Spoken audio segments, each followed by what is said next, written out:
Let's go, says JC. Sin City Syndicate in the house for the first ever shoe shine version of Tailgate Talk NFL Week 3. It's your boy Dave in the 702. Thank you guys for joining us. Maybe share it on your socials. Don't forget to hit that like button and make sure you're subscribed. Joining me as always, all the way from the city of brotherly love, Philly Irish, Drew Evo. Damn, I like that jersey, man. Show that shit right there. Look at that. Gotta show the Super Bowl. Oh, snap. Oh, snap. Hey, and also joining us is a good friend of the show, Drew's homeboy at Classic Keys. Thank you for being on the show tonight, man. I appreciate you. No doubt, man. I'm also from the brotherly love too, man. So, hey, both of us, we here. There we go. Yeah, guys, the show's going to look a little different. I've been toying around with what my software can do. There's some funny shit going on in the background. Like, I think Drew's behind the main screen, and y'all just have to bear with it. But you know, one thing that is still the same is that the landline works. All right, 702-710-3627. We're going to try to run through most of the games. Of course, you guys know that my Niners are on Thursday Night Football, so we're going to start off and lead with that because the San Francisco 49ers are 2-0, and the New York Giants, well, Drew, they played a pretty good game against the Cardinals, right? I mean, what did you guys, what's your take on that if you saw that game both? I'll start with you, Drew. I saw that game. Like, I'll let you know, man. They look like shit against the Cowboys in week 1, 40-0, a home embarrassment. Without Dak even throwing an offensive touchdown, only throwing for like 140 yards and everything. And it looked like that it was going to be another blowout loss until Cardinals blew a 28-7 lead and lost at home. And I don't even know why they lost. They got John Forgan as a head coach. Because that pussy-ass scheme defense and everything, man. So look at, like, they're 1-1 now, but they left unscathed. Saquon Barkley saw it, and he's out for at least a couple games now with his ankle. Yeah, it sounds like a high sprain injury. Classic Keys, what's your thoughts on their star player, Saquon Barkley, being out tomorrow night? My biggest thoughts is it's going to be a big impact. I really think I don't think they have really anybody that's going to do what Saquon can do. But I really feel like Danny Dimes in that passing game is really going to have to take an effect. And the defense is going to have to step up. Hey, shout out to everybody joining us in Ruli Ramundo, Tony Boswell. Appreciate you. I just saw you over at Pro Box. Hell of a boxing card on Pro Box Wednesday nights. LA Shadow 8 and my cousin, very own, my primos in the house. Yeah, we're going to talk football. We're going to try. Jose El Compitas in the house. Shout out to everybody from the Urban AZ family, the amigos. And these odds, Drew, we were just talking about these odds for tomorrow, Thursday Night Football. The game starts at 5 o'clock Pacific. The spread is plus 10.5 for the Giants, negative 10.5 for the 49ers. The over is 44, and the money line is plus 410 for the Giants. Negative 550 for the 49ers. Drew, Classic Keys, I heard this guy today. I was listening to the sports betting experts, and they said if you bet on the Niners like this over the season, you're going to lose money. Are they that good? Am I willing to put $550 down to win $100? Drew, what's your thoughts on this tomorrow? How do you bet on this? I tell you the truth, you don't bet on this. You probably bet the over-under on this because I don't think the Giants are this is going to be a competitive game at all because I think the Giants suck this year. I think last year was probably just a fluke and everything, but now you are expected to take the next step, especially with their defense, the way their defense was built, but their defense hasn't really showed up and everything. They showed up in the second half against the Cardinals, but yeah, I think this is a way better team they're playing in the Niners. Defensively, offensively, running attack, passing attack. But tell you the truth, it's just another. This should be a very easy win for the Niners. I don't see the Giants being a playoff caliber team this year. They probably take a huge step back, and it started in week 1, and it's kind of started in week 2. Classic Keys. Daniel Jones put on quite the show at the end of that. A lot of people didn't pick them to beat the Cardinals like that. Is he coming in boxing? We always talk about a performance, the fighter's last fight. How did you fight in your last fight? That's the most important thing. Is Daniel Jones got the confidence going into this game to help him out? Daniel Jones gonna do what he do. I feel like if he's good on his feet, he getting some yards. He gonna find some open people, tight end or wide receiver. Mm-hmm. But I do feel like it's gonna be a tough task for him with that 49ers defense, man. I really feel like that 49ers defense is definitely different. And then offensively, what the 49ers is going to do to the Giants, they got to stop Brandon Ayuk. They got to go ahead. They got to go ahead and stop. We still didn't even see Debo pop off yet. Right. So you got all of that stuff coming, and you got those weapons, and then Kittle. Who's going to guard Kittle? You know what I mean? They don't have a Jamal Adams. They don't have those safeties that can really stop tight ends, man. Those are the main factors that stop tight ends. You're not really going to see it. To be honest, I really don't think this is going to be close. And I think that's why the spreads are that negative. Spreads are that negative because they already know what the 49ers are going to do to the Giants. Now, if it's an upset, hey, look, I'm just saying, if it's an upset, that means the 49ers wasn't on cue. But I feel like the 49ers got too much offensive firepower to not win this game. Yeah, definitely. In the chat, Drew, JC just said McAfee going to run a train on the Giants. You mentioned, Classic Keys mentioned Ayuk, that you got George Kittle at tight end. And then Deebo Samuels, I mean, even last week, he has 6 receptions and he had 38 yards running. This guy can do both.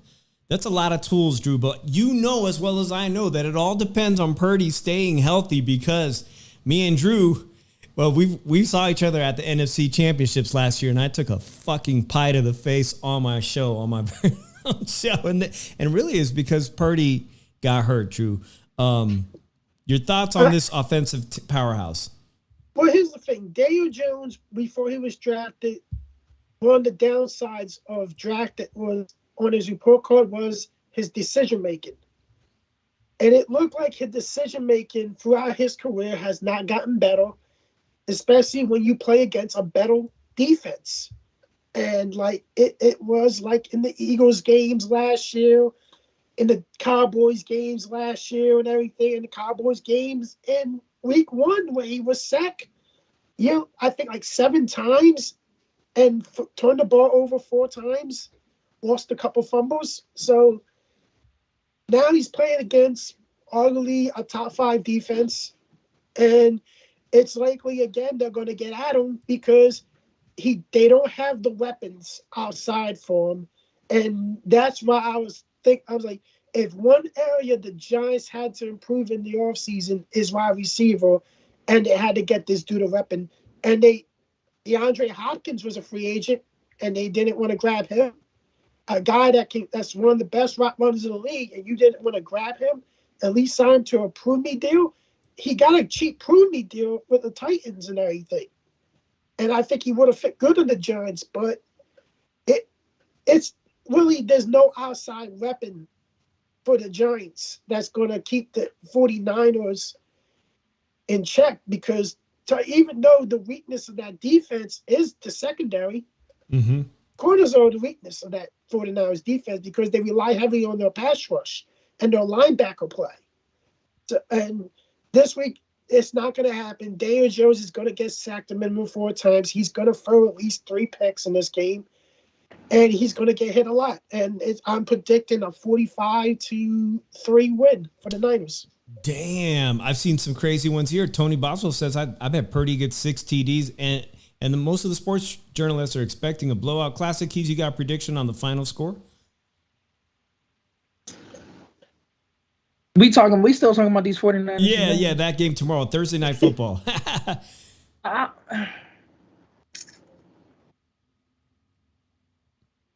looking at like 28-7. 28-7. I got 33-21. I think the Giants are going to get it. I think for some reason the Niners are going to take their foot off the gas in the second half of this game. But it's well going to be over the over, which they think is 44 points. What do I have here? About 54 total points. And some people here think, hey, the Niners 45-3, says Sin City Syndicate. That beats the over. So the Niners have a lot of expectations to blow out a lesser quality team, and it probably won't be very exciting on a Thursday Night Football. And Thursday Night Football ratings aren't very good. So there we go, man. I appreciate all y'all. Let's move on to this next game I want to cover because I live in Sin City now. Yeah, I'm a Niner fan, but I live right here. And Jimmy G, Drew, last week did Jimmy G. And I'm talking about 2 picks. Under pressure, Jimmy G throws interceptions. Everybody knows that. That's why we kept Purdy and we let him go. Nonetheless, I seem to have followed him here to Sin City. And the Raiders are playing right here at Allegiant Stadium, one of the nicest stadiums in the entire country. I've yet to go, guys. But let's talk about these Raiders because I don't think they have an easy game against the Pittsburgh Steelers from Pennsylvania. Drew, how do you see this game? This is the Raiders' first home game of the season. They got blown out against the Buffalo Bills last weekend. I don't know because Pittsburgh's a big question mark too because they look like shit against the Niners at home in the whole opener and everything. And then they beat the Cleveland Browns, was shut out. Basically, Joe Burrow and that wide receiving duo of Chase and Higgins and everything in week 1 only held them to 3 points. So I don't know. The NFC North is really going to be an up and down division this year. I had the Browns winning it because of that defense. But the Raiders are another one because when you think the Raiders are going to be good, they just break your heart if you're a Raiders fan. And this might be an overreaction, but I don't think so. I think when the Raiders are out of it, because I don't think the Raiders are going to make the playoffs this year. I think the Raiders are going to be out of it before the trade deadline, and I think they're going to explore trading, looking at the trade value of Devontae Adams. And I think teams are going to be calling for him that are trying to take that next step into the playoff race and have that repping and everything. I would pick the Steelers to beat the Raiders on the road. And I would think the Raiders are the favorites in this game. I will pick the Steelers to win this game. I'm going to go to Classic Keys. I'm going to ask you, Classic Keys. I don't know if you're aware of the offensive weapons that Jimmy G has, but Deontay that Drew just mentioned is questionable for this Sunday, and their running back. I haven't seen this shit too often, but the running back, what's his name? Is it Jacobs? He had -2 yards, and that's their star running back. True, Classic Keys. What does Oakland got to do to get this offense going? To be honest, if Jimmy G, literally, we talking Jimmy G plays late in the season.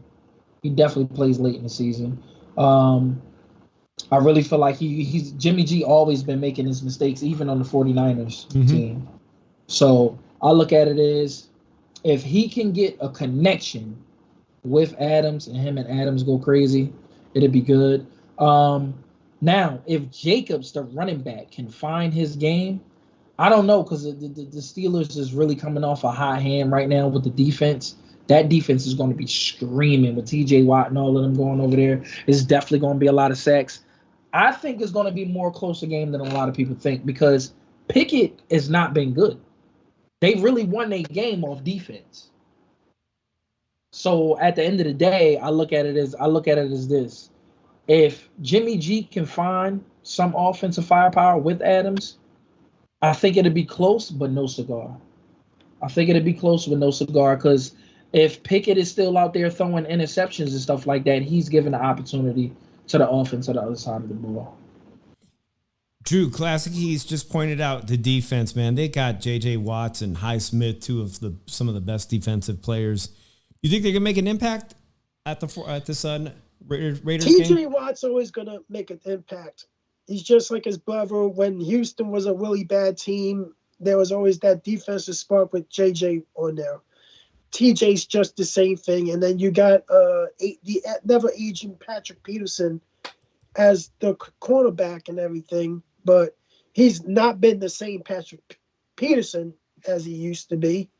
And but still can play. But I don't know. I think the main thing that's wrong with the Raiders is Josh McDaniel because He went in Denver when he coached Denver, had a winning record at I think it was 9-7, made the playoffs, had a playoff win with Tim Tebow, and then after that he got fired a year after the next season, and then this year his offense isn't really making strides because McDaniel is exposed.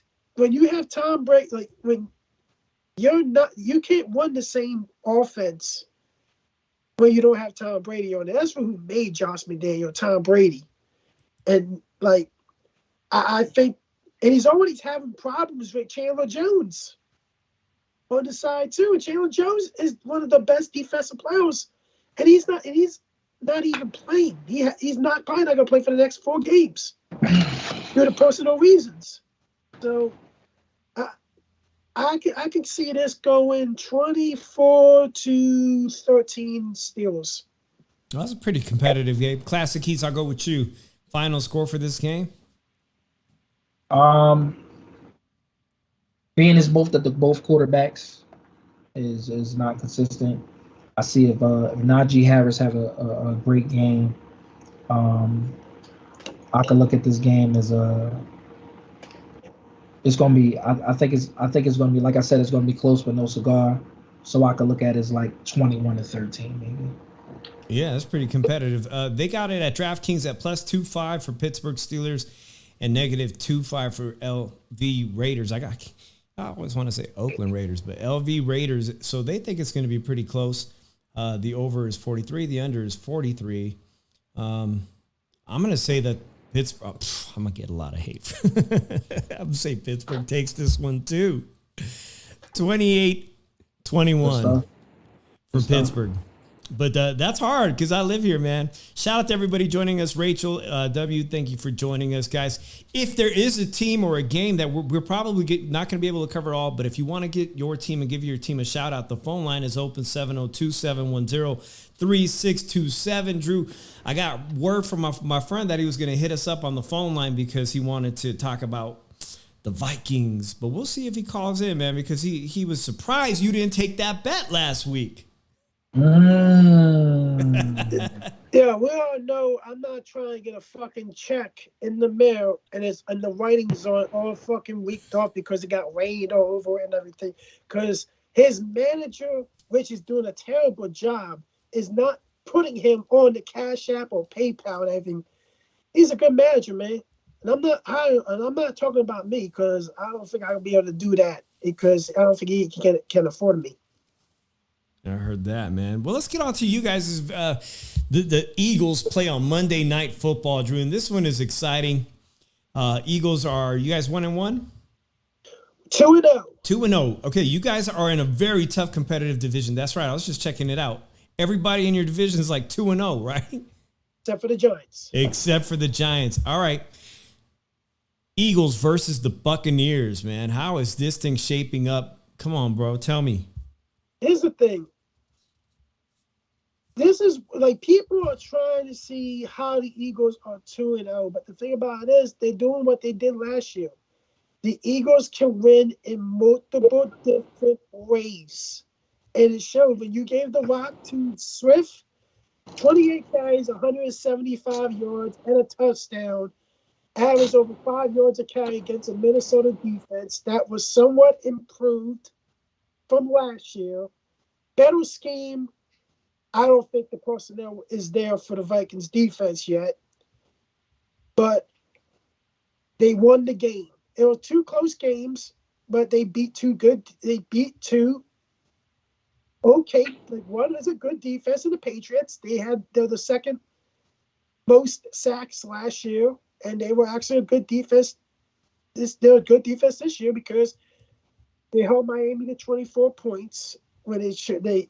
Miami can go off any second with the weapons they have. And Matt Jones is somewhat getting better.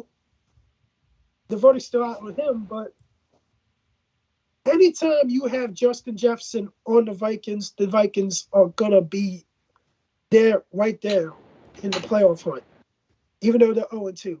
But the Tampa Bay Buccaneers, Mm-hmm.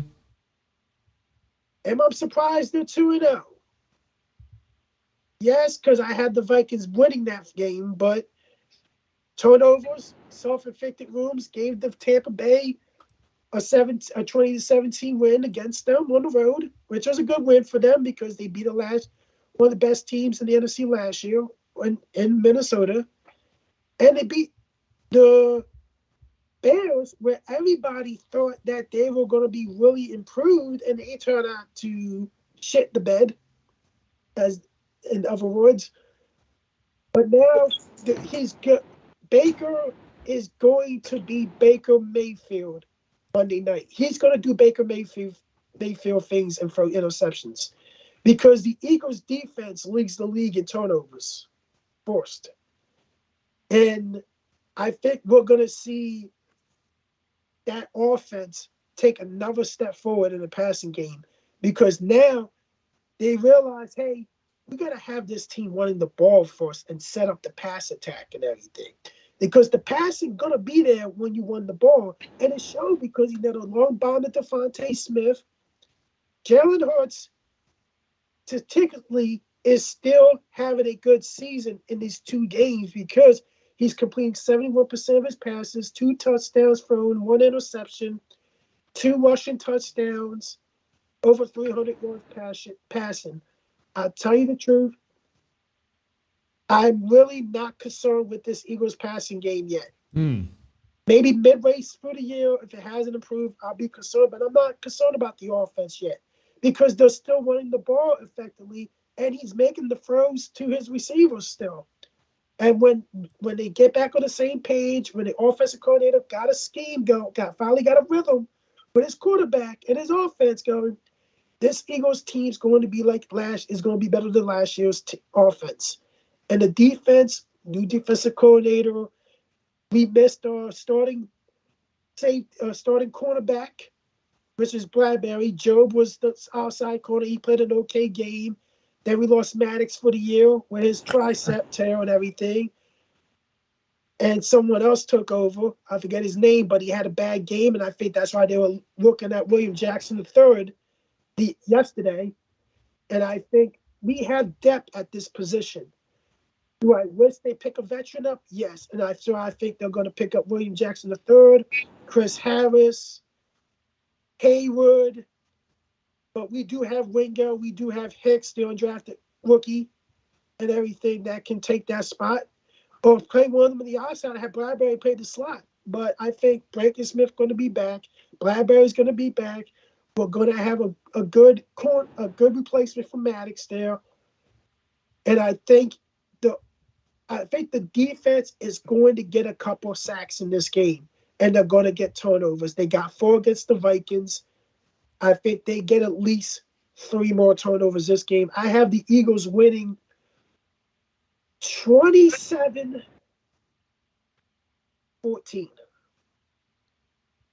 Yeah, and you know what the spread is? Let's see here, -4.5. 4.5. It's negative a 4.5. Yep. Point favorite for the Eagles. Let's look at they're expecting this game to be tight, exciting, and competitive. Classic Keys. This is exciting because both these teams are 2-0, and these are both some of the hottest divisions in the NFC.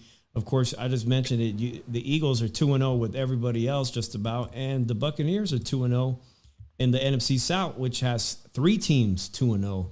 What's going to separate Philadelphia this Monday night? Let me give you a couple points before I even get to the separation. This is the Baker Mayfield that the Browns needed, that probably didn't have a chance on offense, period. And now that he got the weapons of Mike Evans and all of them over there, he's feeling great. He's feeling great. He's lit up. He's comfortable in the pocket. He's throwing. He's moving, scrambling the way he wanted to scrambling with all those guys over there. And with Godwin and all of that, it's looking really great for Baker Mayfield. But what I'm going to tell you about this is what's going to separate the game. And Drew even mentioned it. The defense. Defensively, the Eagles is going to send heat. And even with their draft picks and everything, once they send heat, this is when people get battle tested. And once they get battle tested and they get under pressure, they got to find ways to really fight it out.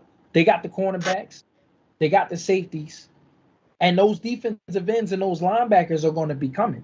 My thing is, will that run game show up? And it might not because the Eagles are a run stopping defense. Another thing about the Eagles is the offensive firepower. Are you able to going to be stopping Swift? Swift came from the Lions. He was one of the best offensive players on the Lions that they shouldn't even gave up. Now you're putting Swift behind that O line with those firepower receivers. You're giving Hurts more firepower than ever. And now they're going to have to stop it. Tampa Bay always had a defense. They was mainly by defense already when Chucky was, you know what I mean, doing his thing. Now they got to sit here and stop A.J. Brown. They got to stop Swift. They got to go here and stop Smith. Yeah, they got to stop Smith. And they also got to stop the tight end. The tight end he can get yes, he can get crazy too. So at the end of the day, and they still got Scott. So at the end of the day, you just don't know what's going to show. You don't know what's going to show up for this offense. And I really feel as though, and once they get to that goal line, guess what? That quarterback sneak, that when Hurts get in his bag and he start running, they get confused. And so now they want to hit the contain, and guess what the Eagles going to do? They're going to hit the underneath. Once they go to underneath, they're going to hit over the top. So I really think that the Eagles is going to win over the Bucks. I can really see this. If you want me to predict the score, I can really see them putting up high good numbers. To be honest, high good numbers. I think the Eagles is going to put up at least about 32, and I think Tampa's probably going to have like 14. They definitely going to shine. They're going to hit their little firepowers. They definitely going to put up some points. But I think the Eagles is really going to shine, and it's really going to come down to turnovers. It's like Drew pointed out. Drew, you really think these turnovers are going to be a big factor, huh? In running up the score. It's like this, Dave.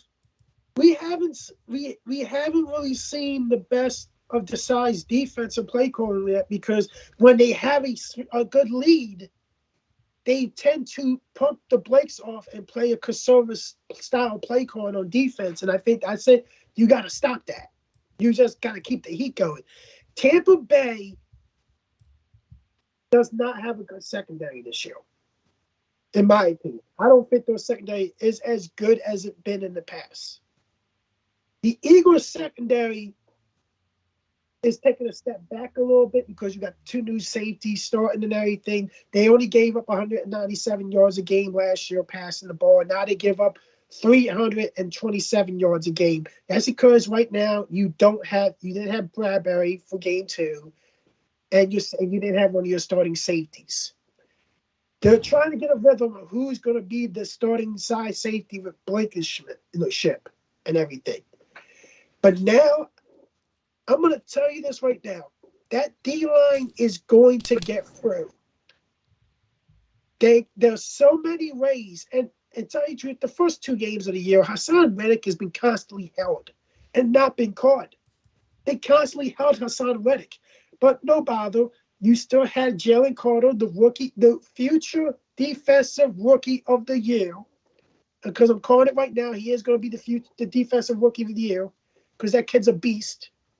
Jordan Davis has gotten better. He has really progressed in this defense.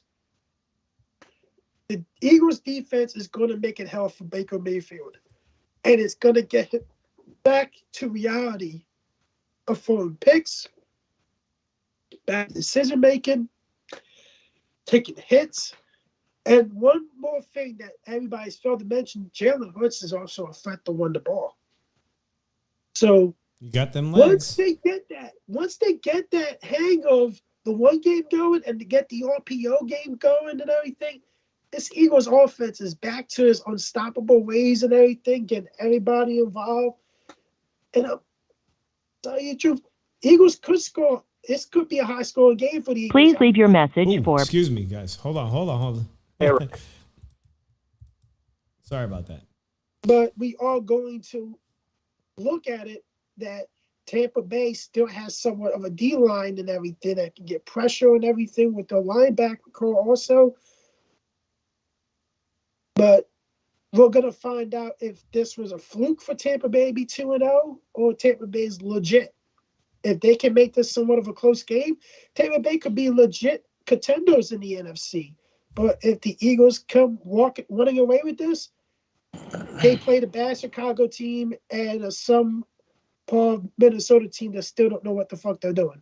All right. Speaking of running up the score, it seems unanimous. Everybody here thinks Philadelphia, including me, is going to do quite well on Monday Night Football under the big lights, under the pressure. We got a caller, our first caller on Tailgate Talk. Shout out to the 915. What's up? What's going on, man? This is Eric, a.k.a. D-Style. Now, I just want to call real quick. I wanted you guys kind of thoughts on the Buffalo Bills. That they had a rough start by losing to a team that didn't even have their starting quarterback. And it looked horrible. Josh Allen probably played the worst game I've seen him play in at least 4 years. But then he did bounce back, looked really good against Las Vegas. But I mean, the Raiders are the Raiders. But now they're going to be playing a pretty. It looks on paper anyway like a solid team in the Commanders, Right. aka the Redskins, right? So, but I think the Bills should be able to win that game. I think it's going to be I think it'll be a good game. But I think that the Bills will come out on top. But I'm just kind of curious to see how you guys are going to see that game. Well, you know what? I'm excited you brought up Josh Allen because I didn't expect the Bills to start off the season with a loss. And then you mentioned that, and he's picked to be Offensive Player of the Week in this week 2. A very impressive performance, dominating performance, just ran all over Oakland and Jimmy G's team at home. And they, you know, we always look at records in terms of boxing, Drew, and whatnot. And somehow the Commanders are 2-0, but man, the sports books don't think that they're going to be competitive at all. D-Style, what's your take on the score on this one? I think the Bills should win like 27-13, something like that. I think the Bills should win it. Probably higher than them, and maybe 35 or 34 to 13. But I just think the Bills are an all-around good team. At this point, Allen is already. I mean, it's a 6th year in the league. I mean, he's, you know, a lot of experience there. You know what I mean. And he has some really good weapons. I don't think him and Diggs have not been really in sync this year for some reason, which is strange. They should be more in sync by now, right?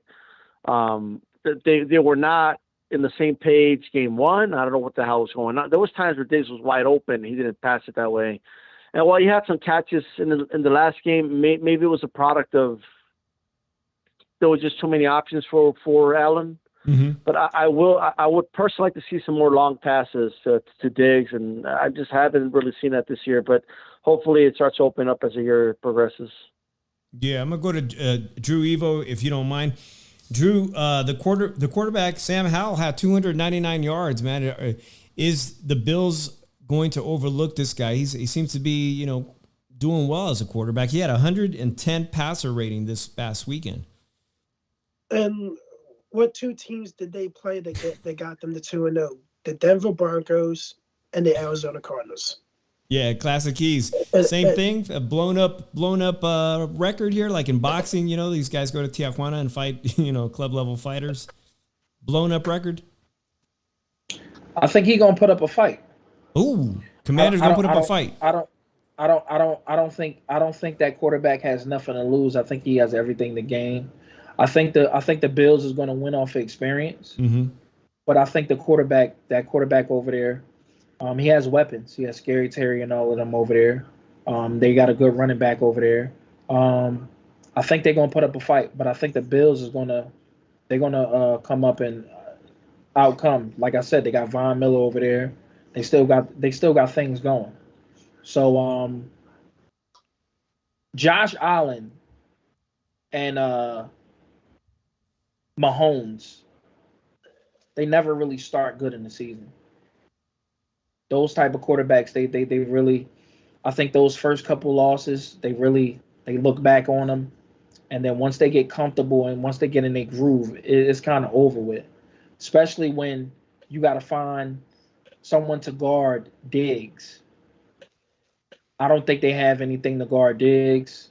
I think they're really gonna really shine, and it's gonna be a great fight for Washington. This is gonna be a big one. But like I said, don't get that quarterback out. From what I've seen and how he's comfortable, that quarterback is very, very comfortable. Yeah, the Bills is gonna come, but that quarterback's kind of comfortable and he's finding his ways. Most quarterbacks like that when they come into the league, sometimes they don't care, man. They need that money. They're gonna play for that money. All right, so that's what it's gonna be. I think the Bills is gonna win. Um, I could see this one as like a. I think they're gonna outdo it. I think it's gonna be like a 30 to maybe 18, 19. Mm. Mm. Yeah. Yeah, because it's gonna be there's gonna be some field goals that Washington gonna have to put up, you know? It's gonna be some field goals up there. Like I look at it like this. I look how this game's gonna go. Yeah, Mahomes starts off slow. Josh Allen, yeah, he can start off slow, but Josh Allen doesn't fucking finish well either at the end of the year. He And don't. and He he don't. fucking chokes in the playoffs. Josh He Allen chokes in does. the fucking playoffs. He throws that ill-advised pick when he doesn't need to, and he fucking throws that. He's just like Dak Prescott, by the way. But I if you can I can concur. I but agree. if you look at it, the only good thing about Washington is their defensive line. Jonathan Payne is a stud and everything. That's and Terry McLaurin. And but I look at it like this: Buffalo should win this game 31-10. I really don't think Washington has the pieces yet to contend with the Bills. But Buffalo Bills defense always had a problem stopping the run. If you were going to beat the Bills, you were going to run down their throats. And the teams that really got control of the Bills, what they do, they ran down their throats and they got pressure on Josh Allen to make him throw picks and everything. I also D-Sal? I also want to say that for some reason that NFL East, you always the NFC East, not NFL, NFC East. Every time the Eagles turn up, the Cowboys turn up, and those Redskins turn up. Commanders. When they're all 7-6, they all be fighting. But when they all do good, they all do good. And I really feel like this is going to be another year of repeated from last year. The Giants end up turning up. The Redskins end up turning. Well, Commanders end up turning up. The Giants turned up, and the Eagles turned up. So I really feel like they're going to start looking at the division. Even though I think that the Bills are going to take a loss, I really think those Commanders really got something to fight with. But here's the thing about the Cowboys. The Cowboys always somewhat look good early on in the year. And then when the middle of the year comes, Dak gets a little too comfortable and starts throwing picks. And now with this defense, the only thing you got to look for first, your first sign is where's Micah Parsons lined up at? And if I looked at games with Micah Parsons playing in them, his favorite place to line up at is between that A gap and B gap, because that's where they want that blitz to come inside that middle. And he's also coming off the edge too, though. He does, but he mostly comes off the middle because they want to disguise the blitzes more now with Michael Parsons. Like these first two games, he's been coming off in the middle. He's been sneaking in the middle and everything because they expect that center to be out the way for Michael to slip right in there, act like he's going to go this way, then he goes right in there and gets the sack. That's how they've been lined up. The one team that has success in stifling Micah Parsons are the Eagles, because they have those good offensive linemen that can contain him and everything. But when it comes in the middle of the year, Dak always gets too comfortable and starts throwing picks and mistakes because he's playing against better defenses and he starts making bad decisions. Hey, I want to thank our caller. I'm sorry, Classic Keys. I want to thank our first caller to the Tailgate Talk. D-Sal, are you still with us? Right here. Hey, bro, I just wanted to ask you, at what point does the Bills overtake the Dolphins this season?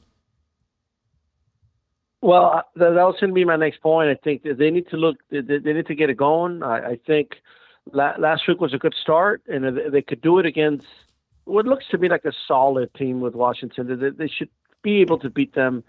And then it's week 4, October 1st. That's when they beat Miami. I mean, they play Miami, but I hope they beat Miami. Tua's looking good, and that's the main threat. We don't really have to worry about the Jets anymore. Ever since Rodgers went down, it was maybe like the third play. Even though we lost that game, I don't think New York's really going to be much of a threat for the remainder of the year. So week 4, that is a big game for the Buffalo Bills, and it's a must. I don't want to say must win. It's so early in the season, but I don't think they want to fall with two losses so early in the season and be chasing Miami all year. So a win on the first will be a big deal.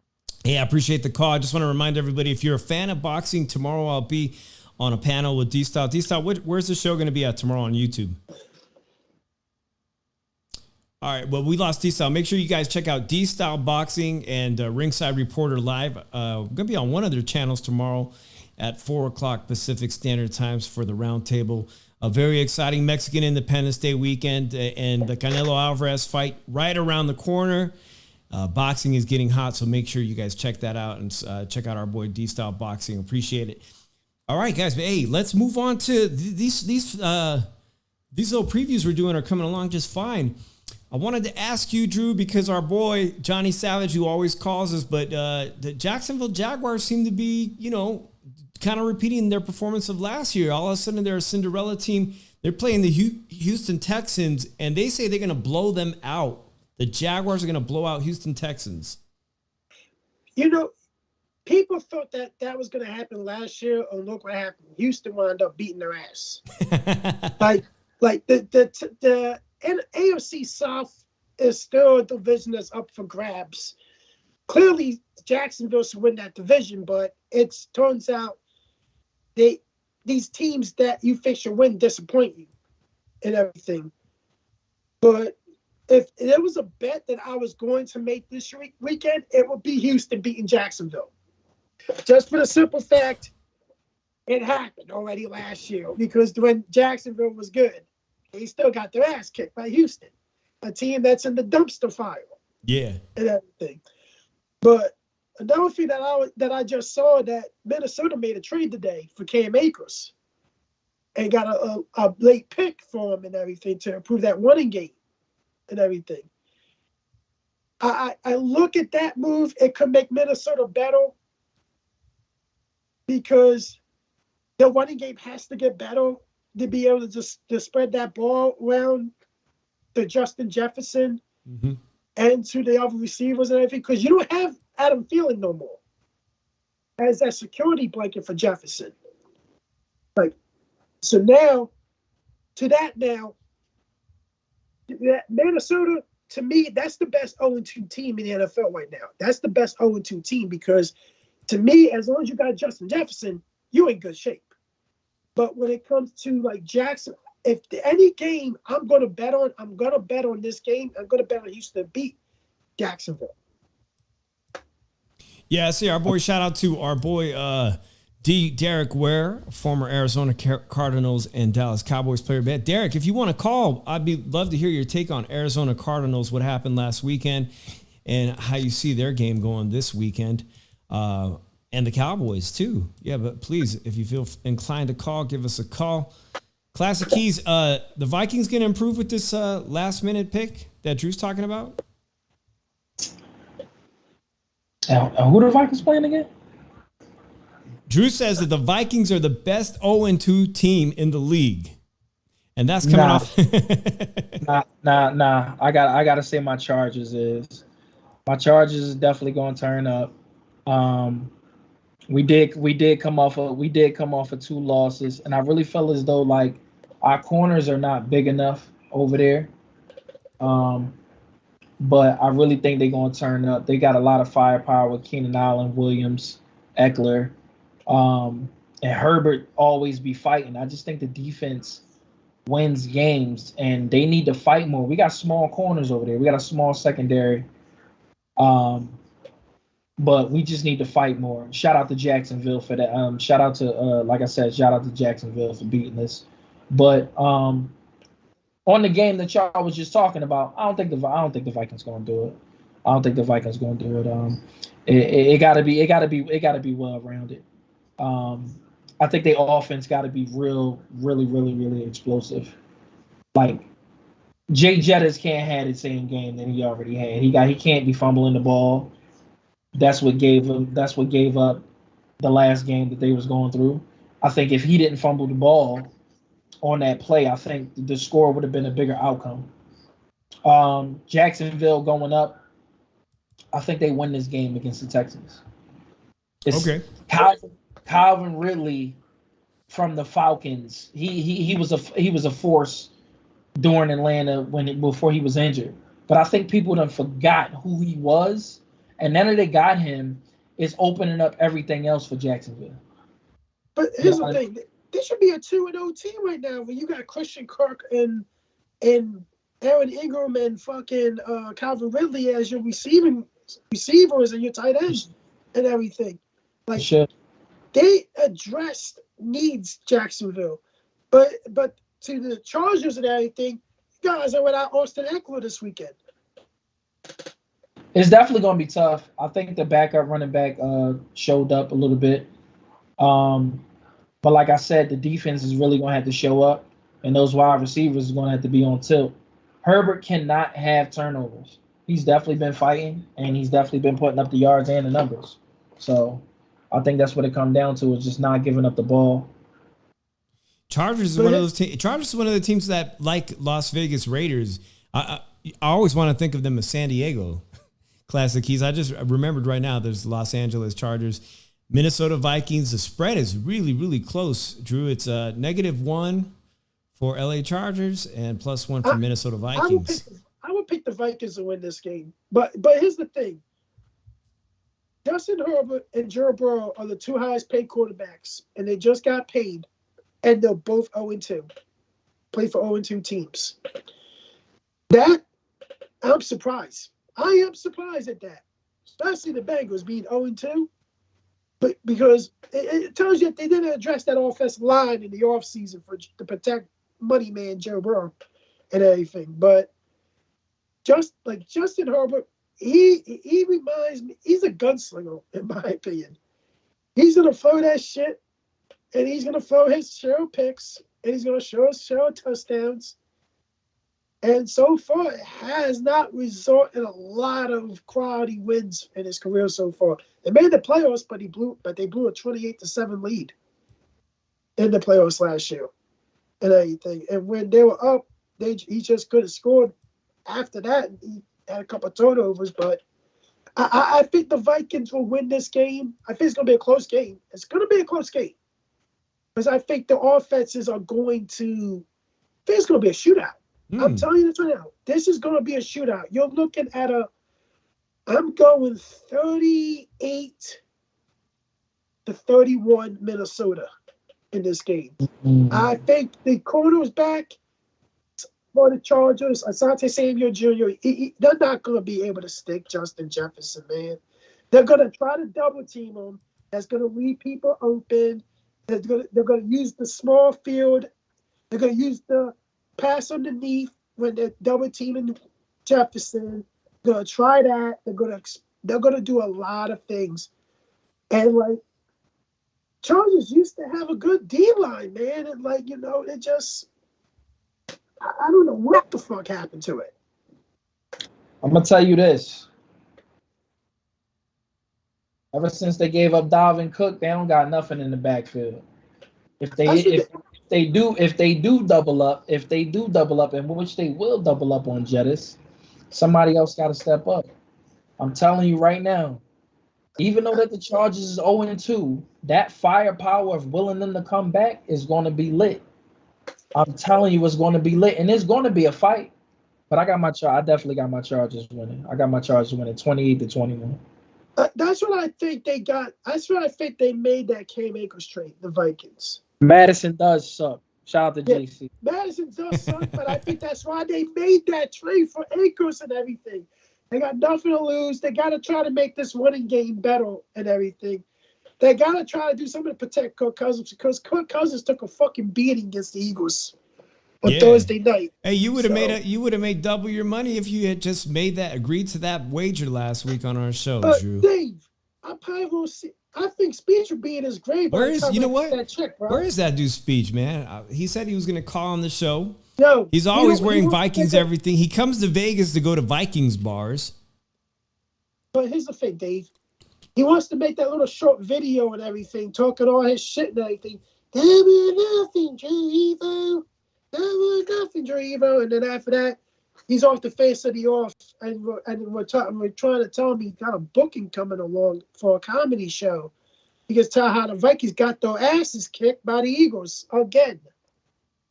I think I got that video here. Let me see. Is this it? Hey, Philly shithead, Drew. Hey, you still owe me that fucking $50 from 2 years ago. And with interest. Because the Vikings lost. I don't have the video. We're in the present. My format is different, guys. I apologize about that. I did have a video of the number one Vikings fan that had a wager against Drew, and Drew didn't take him up on the wager. But anyhow, man, that's a close one, guys. 0-2. Shit. I don't think the Vikings come out victorious. Sorry, speech. I think the Vikings are going to be 0-3 come Monday. They'd be 0-3, Dave. I can't see them going anywhere. But here's the thing. If you're a Chicago Bears fan, you should be really worried. Shout out Native Boy. You're crying in your boots. You even turned to a Packers fan out of nowhere and everything, man. God, I feel sorry for that dude, man. When you heard that press conference with Justin Fields and they asked, why have you play like robotic? And he says, my coaches. Like he's in a really bad situation, Justin Fields, man. I feel bad for him because they're trying to make him play a different way instead of trying to build around this dude's strengths. Like you spent all this money this offseason. You even traded the number 1 overall pick. You got DJ Moore. You got a future first-round pick for it and everything. And you guys are 0-2. And he's still saying Justin Fields because you guys are not playing to his strengths. And I tell you this right now, everybody's going to look at Justin Fields that Justin Fields can't play football. James Jones tried to say that he was better than Jalen Hurts, but James Jones, you're going too much on that one because it just showed how much of a stupid motherfucker you are the other day. But Justin Fields is in probably the worst situation in the NFL right now because the defensive coordinator just resigned. The offensive coordinator and the head coach don't know how to fucking coach this fucking dude. And they're 0-2, and they're just not moving the ball. Yeah, I know we said we'd do 1 hour today on our first tailgate talk. I wanted to squeeze in one more game, if that's cool. Classic Keys and Drew Evo. This one's kind of important, Drew, because the Cowboys are 2-0 in your division, and it looks like they got an easy opportunity to be 3-0 come next week against the Arizona Cardinals. And I was really hoping to get our friend D Ware on here who played for both teams. And that, how rare is that? I'm sure he got some insight. Maybe he'll join us next week. But anything, Drew? Okay, let's look at this. Let's look at the bets here.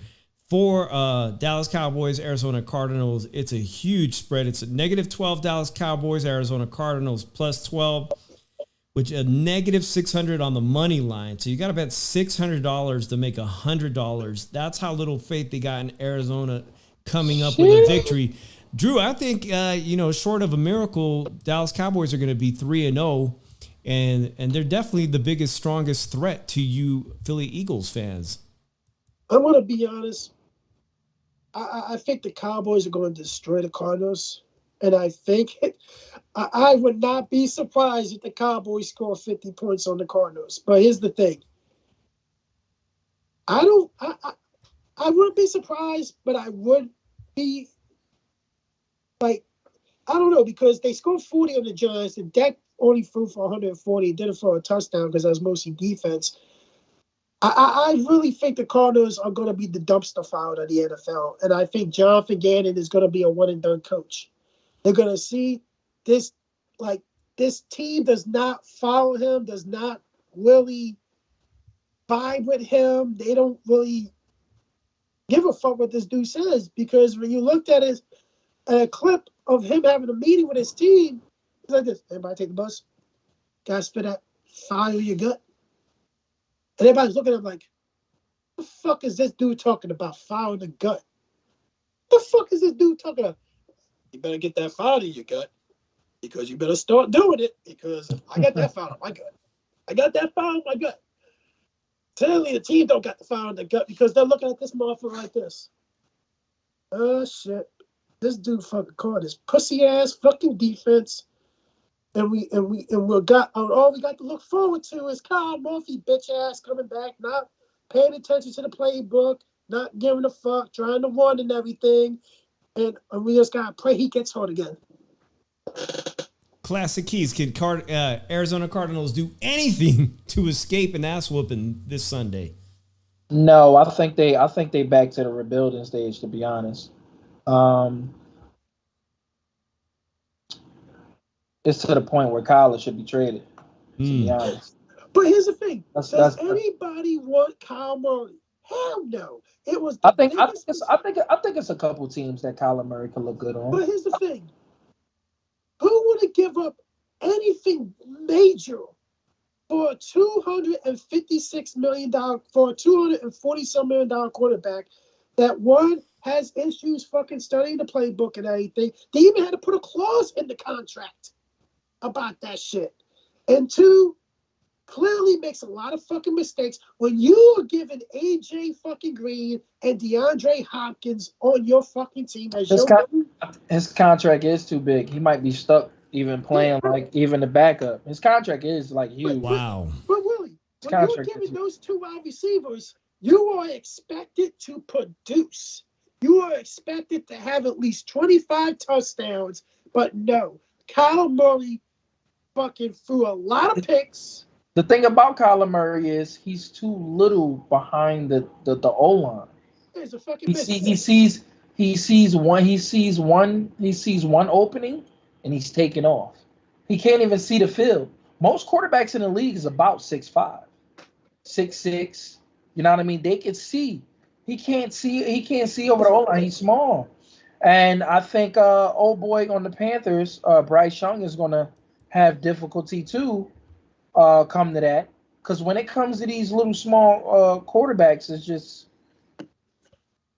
they can't transition too well, like the tall quarterbacks can do it. I don't think Arizona gonna do it. I think this is a basketball layup line or football practice drill for the Cowboys. I think they're gonna run all over them. I think it's gonna be a blowout. To be honest, I think it's gonna be a blowout. I feel like they're gonna have like 3-6. And Cowboys probably Dak going to have his day. Even though to be honest, I don't think Dak is good at all. No, he's not. Because when it comes to the playoffs, Dak plays like he plays like Donovan McNabb. Playoffs, Donovan McNabb. I'm just saying, like, you get to the playoffs and you start doing 2-minute scramble drills and throwing third balls when you got people wide open. And it kind of sucks, but at the end of the day, yeah, man, I don't think the Arizona is beating the Cowboys. I think the Cowboys is really about to put up these yards. Lamb and Dak is about to pad stats to the season, because Lamb is really good. I don't think they even have anything over there to cover. They got rid of Isaiah Simmons, which was a bad thing to do. Terrible. Like he was one of the young offensive. When he was a linebacker first, and then he went to a safety. So now that's a 6'4" safety with speed that you're missing to interrupt the passing game. And now it's just like you don't really have anything over there. I think you have Murray over there. Yeah, you have the cornerback over there. And he's about to be traded. He's about to become an Eagle. Buddha's. I see Buddha definitely going to somebody like the 49ers or something like that. Hey, gentlemen, we got a caller. Our homeboy, I believe it's D. Ware. Let's see here. Went to the Eagles, baby. Somebody like the 49ers or something like that. Hey, gentlemen, we got a caller, our homeboy. Oh, Derek, you got your volume up on your phone. What's going on, Derek? What's up, man? Yeah, I appreciate everybody's Derek Ware, or Can my y'all hear homeboy. me? Also got some great YouTube channel. Make sure you guys Oh. subscribe to Urban AZ. Hold on. Let me. What? I got to turn the volume down on my. Hold on. All right. Sushan. Yeah, I appreciate you calling in, Derek. Derek played for the Arizona Cardinals and Dallas Cowboys. Your thoughts on this game? Is it always a delight to see these two teams play? Cardinals don't have a chance, and then you got to realize the Dallas will be playing at home. That's a home stadium for Dallas. Anytime they come to the Arizona, it'll probably be 80% Cowboys fans. And the Cardinals are in the transition year. I say they don't. I remember they gave away or traded Simmons. They let a lot of players go, and they got a lot of draft picks next year. If you remember that trade that they did this year during the draft, so they're loading up for next year. And then, I honestly think they want to lose this year. To be honest, I think they're silently tanking personally. But, you see how they played last week. When players get on the field, they're going to play. You know what I mean?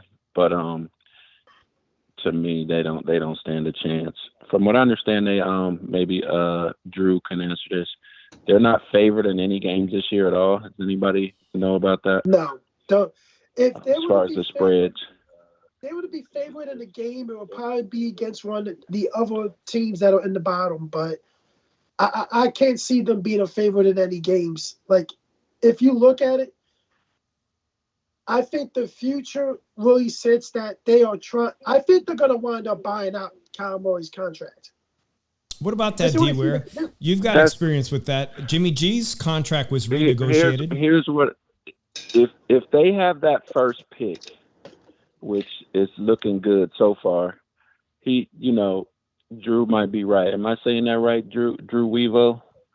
They might do some type of buy it or something. I don't see any trade value for him right now. And they might sit him this year. To be honest, if they haven't won a game by the time he's ready to play, they might just sit him. But then if they sit him, there's no trade value there because people don't know how his knee is. And, like if he doesn't play this year, what does a team, they haven't seen anything from him. So it could probably go not bad for Kyle, but he might end up, this might be it for him if it doesn't work out for him because they might, like I said, they might buy him out. And I don't see a team trading for him, and I don't really see a team willing to take a big chance on him just because of his size, injury prone, and those type of things. So, but we'll see. Hey, well, I got you on the phone. Saturday, I moved to Vegas, Derek. I live like a couple miles from the South Point Casino, and I had no idea how popping on Saturdays college football is at the South Point Casino. I mean, I'm recommending it. You got to check it out. It's a fucking all-day party. And everybody's going to be glued Saturday to somebody you have experience with, Deion Sanders. You want to? Can you share your story? Can you share your story with my audience? Because I was going to share that. Sarah wanted me to just start doing my football stuff. I'll share some of it because actually I'm gonna share it tomorrow. It's crazy. Somebody when I was streaming. It was a couple of days ago. You was in there, Shoeshine. But anyway, he found a video. He found a video of my rookie year. Me and Deion got into an altercation, a big fight. And but Deion's the real deal. I don't want to say too much because I'm pretty much going to it tomorrow. But he's the real deal. Like I said, when I show the video, you'll see I wouldn't say cheap shot, but I hit him pretty late. And we got into a big brawl, but afterwards we talked, took a picture. I mean, I'm a rookie. I'm a no-name rookie. He's not cocky like people think he is. He's just very confident in himself. Like I actually look up to the dude. The dude is he played baseball and I played baseball too, but not on his level. I got drafted right out of high school. Then I quit and went to football, but he played both at the same time, which is hard and amazing at that time. Just dealing with football training camps back then, they're nothing like they are like now. It's a cakewalk, football training camps. What position did you play? Yeah, tight end. So, Dion, I'm trying not to say too much. Well, Dion is everything he says he is. Well, you know what I mean? What can you say about this game Saturday? Who do you got? I mean, do you see an upset? Do you see Colorado? Nah, I don't see him beating Oregon. I wouldn't be surprised if he did, but I don't see it without Travis Hunter. Travis Hunter is just too much of a weapon not to have to be going up against Oregon. And I would probably still favor Oregon even if they did have Travis Hunter. But I think Travis gives them way better chance to pull something off. Yeah. But you never know, you know what I mean? I just don't see it though. But 20-point favorite. I didn't see it, I think it's gonna be a blowout. Damn. Yeah, well, if you're in Las Vegas, I don't know. It's just so tough because I didn't think they would be 3-0. You know what I mean? It was no way if at the beginning of the season anyone said they would be 3-0. Would you think they would be 3-0? Well, here's the thing. TCU, I never thought as a defensive powerhouse. They were always known for offense. They were not in the top 25 in defense in college football last year, and they still made it to the national championship game, but gave up like 60 some points in the national championship game. But that was a shocker that they lost to Colorado at home. But in the second game, this was the game that really got me thinking about them. Not Nebraska. No, I'm talking about Colorado State. That was a close game, and they gave up more points than they did against Nebraska. And I view Nebraska as a better team than Colorado State and everything. But Oregon, I think that's a different animal. No, and everybody should know why they're a 21-point underdog against Oregon, because Oregon's always at that top 5 spot in college football. They're always there until the last week to be eligible for a college football playoff spot. I think this is going to be a blowout win for Oregon. Well, Drew, I don't think so. I definitely bet against a blowout. I don't see that happening. I like a competitive. I want to see something competitive, Derek. And in boxing, fans of boxing always love the Cinderella story, a feel-good story about a team that's not supposed to be there, or a fighter that's not supposed to be on that level and somehow makes it to that level. So I, for one, am rooting for Colorado this Saturday, and I might just go down to the casino to go check it out because, like I said, it was popping. Derek, you going to do a show of your own, a football show? Yeah, I'm going to do something tomorrow. Sarah was asking me, said some people were asking about it. So it's going to be something quick, though. It's just showing what I'm betting on, and I'm just talking about this whole Dion incident that I had because I actually have the video now. I've been trying to find it for like 5 years, and somebody was able to actually find it for me. So that's fantastic. Yeah. Well, I'll be there. If you need any help, holler at us. If you need any people to jump on there with you, just let us know. I appreciate Derek Ware. Make sure you guys check him out tomorrow, Urban AZ, because I got to see that video clip too. Him tangoing it up with Deion Sanders. Thank you, Derek. Yeah, appreciate you. Fun. Talk to you later. All right, man. Thanks. Peace out. All right, I'll talk to you guys. All right, later. All right, Derek Ware. I'm definitely going to watch this too because that's pretty sick with it. Some 90s footage of him rookie year, like he said, getting into it with Deion Sanders. And, of course, Deion Sanders, all up in that Colorado team, still very relevant. It's very exciting. Hey, Classic Keys, I appreciate you coming on. Hopefully you'll be a regular. Drew, hopefully everybody's predictions go well, man. This was a good first attempt at our show. We clocked in about an hour and 15 minutes, man. And I'll let you guys have some final thoughts, man. I'll start with you, Drew. Final thoughts on this week in football? I look at it like this, that you're going to see like some of the 2-0 teams that shouldn't be that are surprising 2-0. May take a step back to show their true colors and everything, but we're gonna see in the next couple weeks who breaks away from the pack, who doesn't break away from the pack. Arizona put Buda Baker on injury reserve. He's been linked to the Eagles. He's likely, from what I'm hearing, a deal is all but done. Him to go to the Eagles, they're on rebuild mode, as Derek said, and you're gonna see. My predictions are Gannon gets fired after the year and Kyle Murray gets bought out, because this next year's QB class is a good class, and I think they can really explore trying to get a new quarterback and start from scratch, because Kyle Murray is not the answer. Yo, I remember not too long ago making fun of the Jacksonville Jaguars all the time because our boy Johnny is a Jaguars fan, and you're absolutely right how Lawrence turned that team around and turned it into a playoff team. So, Classic Keys, any final thoughts on this week in football? This week at football, man, I want to start out with college because I'm a Buckeye fan, man. I definitely got to see them versus Notre Dame this Saturday. It's definitely going to be what I would say on and popping. Can't wait to see it. Can't wait to see how they turn around. They didn't have a good start, to be honest. They look like lollipop football out there, little league football, just doing anything. But I want to see them turn around next season. I definitely want to see what's going on over there. Also, I want to see my second guys, Indianapolis Colts, Anthony Richardson, man. I want to see him against the Ravens this weekend on Sunday, man. It's definitely going to be on and popping with that too, because he is starting out to be a quarterback that nobody had at number one as a rookie.